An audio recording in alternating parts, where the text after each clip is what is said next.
حالة الطقس للأيام المقبلة وهل توجد أمطار؟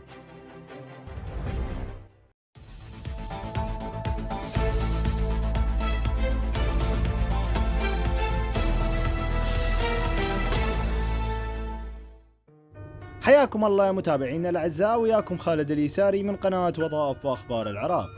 قبل البدء بتفاصيل الخبر الرجاء وضع لايك للفيديو والاشتراك بالقناة وتفعيل جرس الإشعارات لتصلكم الأخبار العاجلة بلحظة حدوثها. السحب الركامية تتواجد مساء الخميس في أغلب مدن البلاد، حيث ذكر المتنبئ الجوي صادق عطية في منشور على صفحته في الفيسبوك أنه تستمر حالة عدم الاستقرار الصيفية مصحوبة بزخات أمطار رعدية خفيفة. كما تلاحظون أن السحب التي تتشكل بسبب الحمل الحراري هي سحب ركامية متفرقة لا تمتد طبقيا لمساحة واسعة، وتستمر الحالة هذه الليلة ويوم غد أيضا في كافة المدن، لكن متوقع أن تستمر فرص هطول زخات الأمطار الرعدية في مدن الشمال يوم السبت أيضا.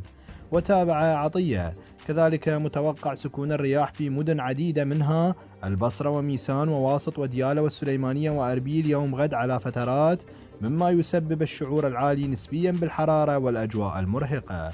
تنخفض درجات الحرارة قليلا يوم السبت وتعود للارتفاع التدريجي خلال الأسبوع المقبل، وعودة الحرارة الخمسينية قبل نهاية الأسبوع.